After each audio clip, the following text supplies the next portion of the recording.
میرا سر کوشچن ہے، کچھ مہینے پہلے آپ نے یہاں وزٹ کیا تھا تربت میں، کچھ پروجیکٹس کے بھی یونیورسٹی میں ابتدا بھی کیے تھے، لیکن ہمارا ایشو یہ ہے کہ بلوچستان میں سر کہ ہم دور دراز علاقے میں بڑی مشکل سے اپنے گھر سے پیدل جا کر پہلے اسکول کی تعلیم حاصل کر لیتے ہیں، اس کے بعد کالج کی، اور پھر یونیورسٹی کے لیے ہم لوگ 5-5 6 ٹرانسپورٹ چینج کرنا پڑتا ہے، تعلیم حاصل کرنے پڑتے ہیں۔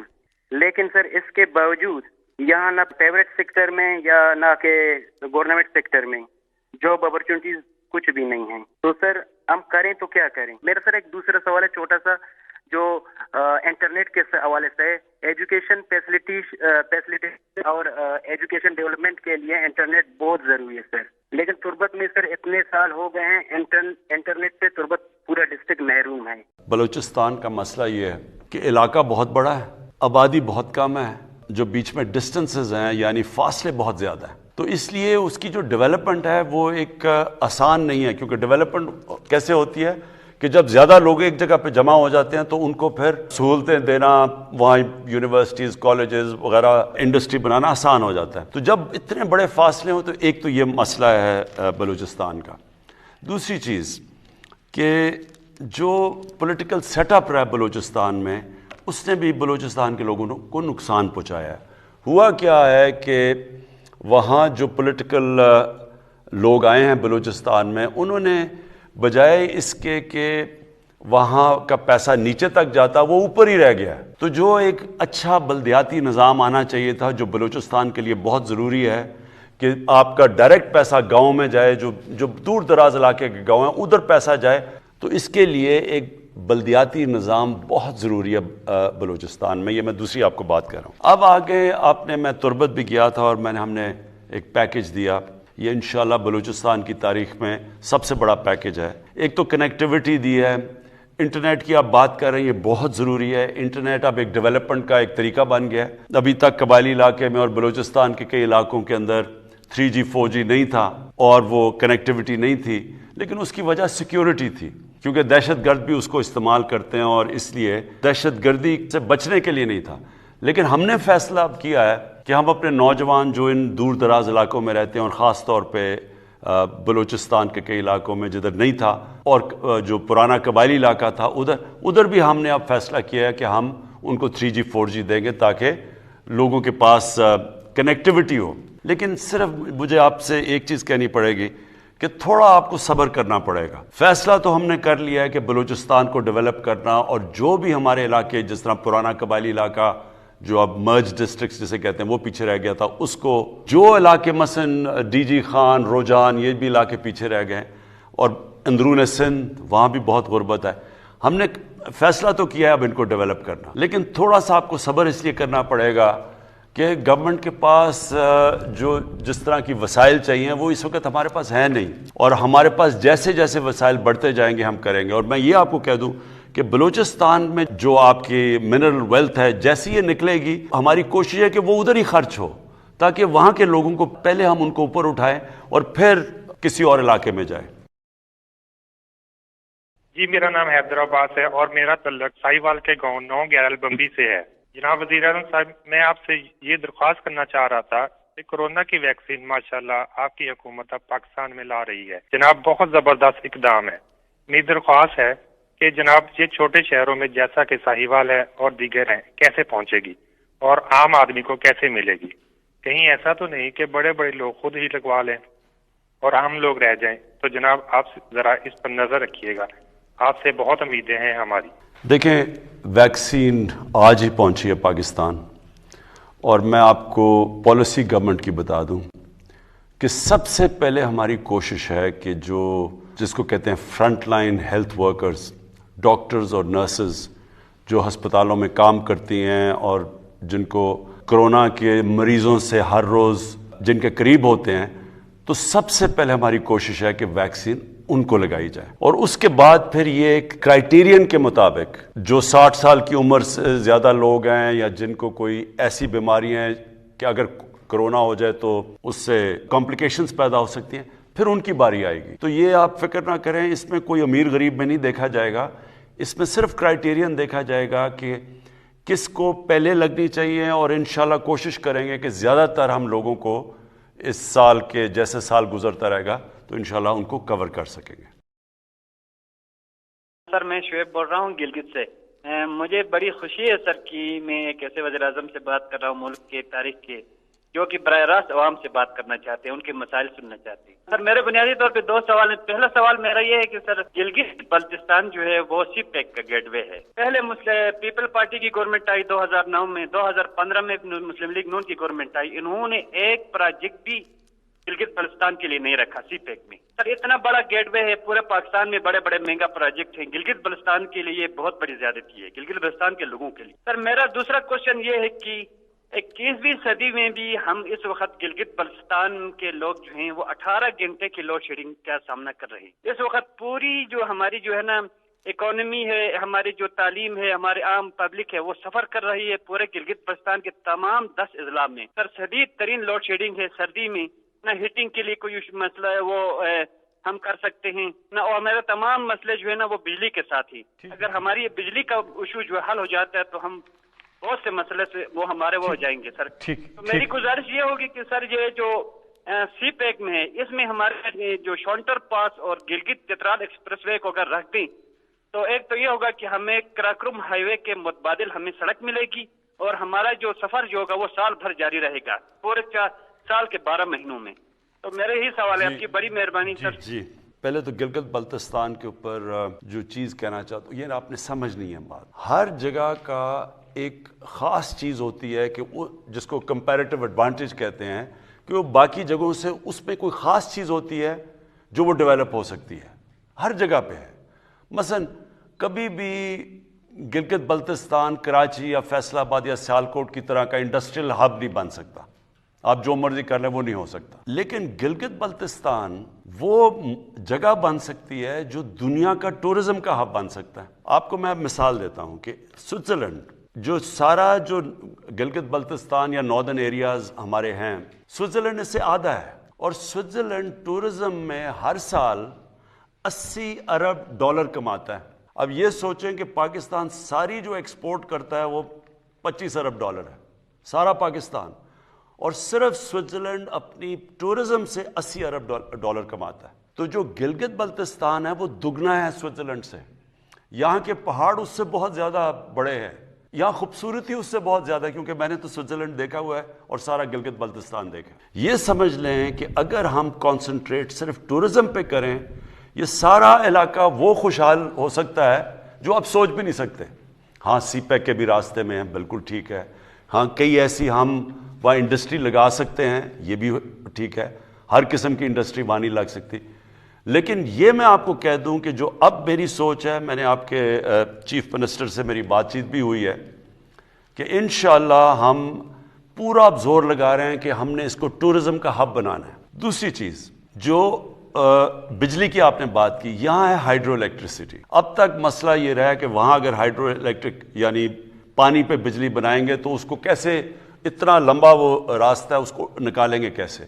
لیکن میں نے فیصلہ کیا ہے، اور یہ میں نے پچھلے ہفتے ہی آرڈر کیا ہے کہ ہم ایک گرڈ سٹیشن بنانے لگے ہیں گلگت بلتستان میں، کیونکہ ہمیں پتہ ہے وہاں مسئلہ آپ کو پڑا ہوا ہے بجلی کا۔ دوسری چیز، ہم چھوٹے چھوٹے ہائیڈرو بجلی یعنی پانی کے اوپر بجلی کے وہ جنریشن کے پلانٹس لگانے لگے ہیں، یہ بھی ہم اب کرنے لگے ہیں۔ تو اور تیسری چیز سڑکیں، آپ نے بات ٹھیک کی کہ ٹورزم تب ہوتی ہے جب ایک ایریا کو ایک سڑک کھول دیتی ہے ٹورزم کے لیے، وہ بھی ہم نے 2 ایسی سڑکیں پلان کی ہوئی ہیں جو یہ سارا آپ کا علاقہ کھل جائے گا، اور یہاں ٹورزم آگے ہی جو ابھی بھی ٹورزم ہے، جو لوکل ٹورزم ہے، وہی گلگت بلتستان میں دگنی تگنی ہو گئی ہے۔ لیکن اگر ہم نے یہ سڑکیں بھی مزید کھول دیں تو آپ دیکھیں گے کہ لوگوں کو وہاں ایسی خوشحالی آ سکتی ہے آپ کو کہ جو لوگ گلگت بلتستان میں باہر جا کے نوکریاں کرتے ہیں ان کو جانے کی ضرورت نہیں پڑے گی۔ السلام علیکم وزیر اعظم صاحب، السلام علیکم فیصل صاحب۔ تو میں سوال کرنے سے پہلے اس بات کو سراہنا چاہوں گا کہ یہ جو سوال کی نشست آپ لوگوں نے شروع کی، یہ بہت خوش آئند ہے، کسی بھی معاشرے میں سوال بہت اہم ہے۔ تو یہ بس اتنی سی بات کے بعد میں سوال کی طرف آتا ہوں، اور میرا سوال خان صاحب کا جو ایک نظریہ ہے ریاست مدینہ کا جو کانسیپٹ خان صاحب پیش کرتے ہیں، اور یہ الیکشن سے پہلے بھی تھا اور میں بھی ان لوگوں میں سے تھا جس نے ووٹ کیا اس آواز اس بات کے لیے. تو خان صاحب سے سوال یہ ہے کہ یہ جو ایک رومانس آج ہماری قوم کا اس کانسیپٹ کے ساتھ آپ نے بنایا ہے، تو کیا آپ سمجھتے ہیں کہ یہ رومانس اسی طرح برقرار رہے گا؟ کہیں ایسا تو نہیں ہوگا کہ یہ ایک مغالطہ ہو جائے، فیلسی ہو جائے، انٹلیکچوئل فیلسی کا شکار ہو جائیں ہم، اور جو کانسیپٹ ریاست مدینہ کا ہمارے ذہن میں ہے وہ کہیں ڈسٹارٹ تو نہیں ہو جائے گا؟ چونکہ ہم دیکھتے ہیں کہ لوگ جب بات کرتے ہیں اسلام آباد پولیس کے ہاتھوں اسامہ ستی کا قتل ہو، سائیوال واقعہ ہو، تو لوگ کہتے ہیں کہ جی یہ ریاست مدینہ ہے.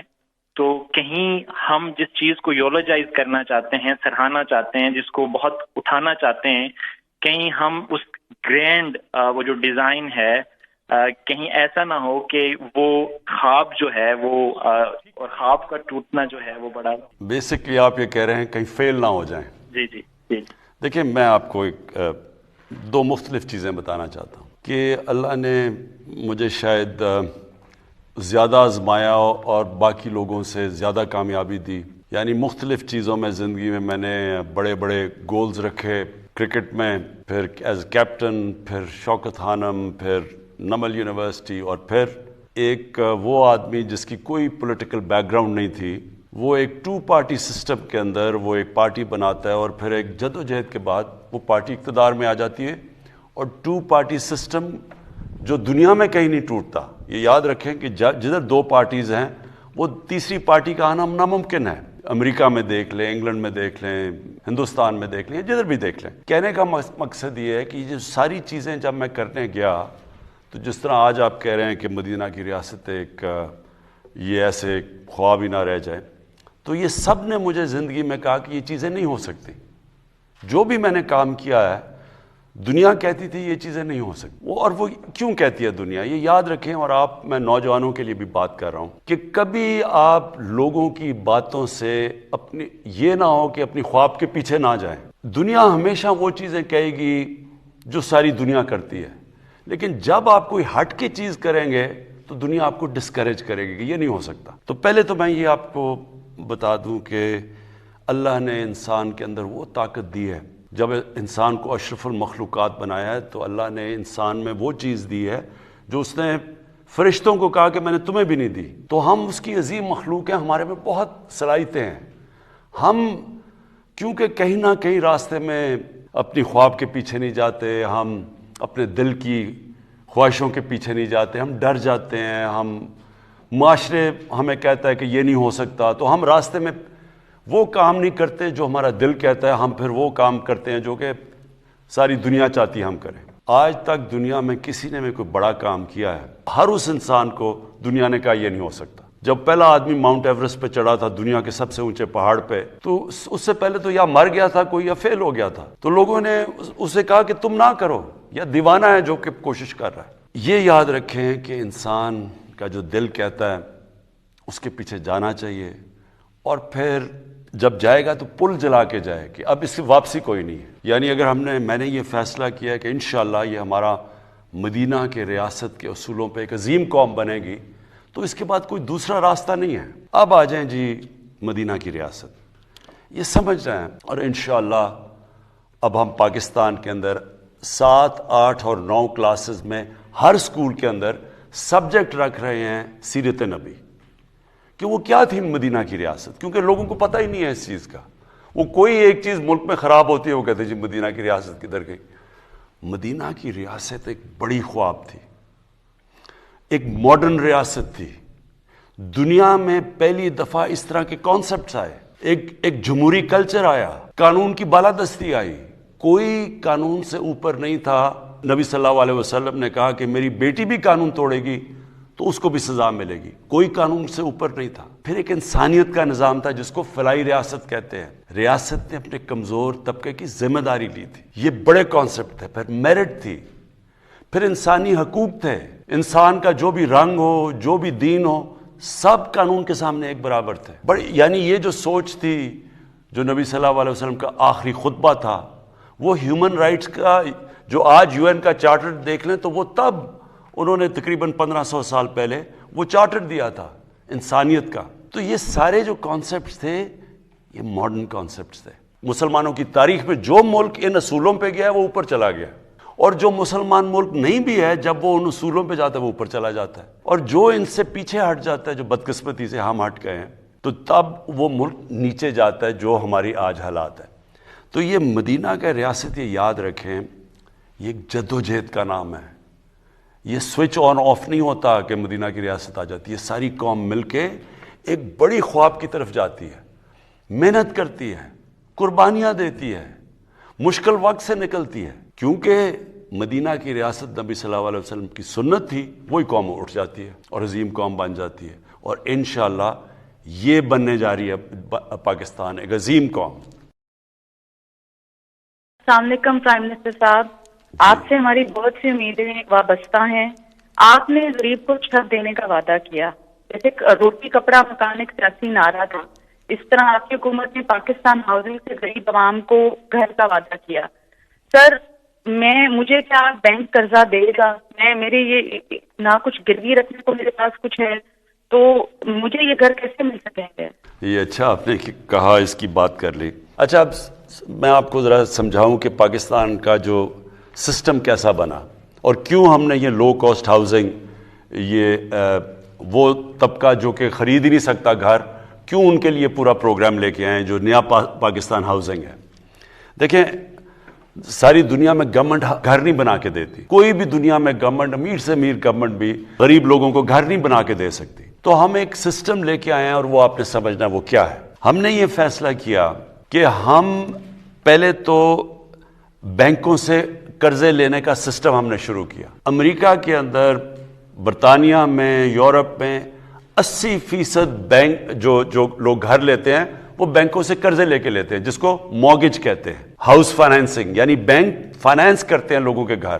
تو 80% جو لوگ گھر لیتے ہیں وہ بینکوں سے قرضہ لے کے لیتے ہیں. ملیشیا میں 30% لوگ بینکوں سے قرضہ لے کے لیتے ہیں, گھر بناتے ہیں. ہندوستان میں 10% لوگ یعنی مارگیج فائنینسنگ کرتے ہیں, اور پاکستان میں 0.2%, یعنی ہمارا کوئی یا کیش ہے تو گھر بناؤ, نہیں تو گھر ہی نہیں بنا سکتے. تو لہٰذا ہم نے جو سسٹم لے کے آئے, پہلے ہم نے ایک فور کلوجر لا ہے جو رکاوٹ بنا ہوا تھا, یعنی اگر بینک کسی کو پیسے دیں اور وہ گھر نہ بنائے تو ان کا پیسہ ڈوب جاتا تھا, بینک پیسے نہیں دیتے تھے.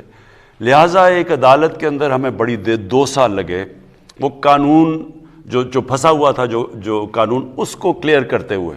اس کو کہتے ہیں فور کلوجر لا. اب یہ جو رکاوٹ ختم ہو گئی ہے, اب بینک قرضہ دے سکتے ہیں, لیکن اس کے لیے بھی بینکوں کو پریکٹس ہی نہیں ہے قرضے دینے کی, کیونکہ انہوں نے کبھی چھوٹے لوگوں کو قرضے ہی نہیں دیے.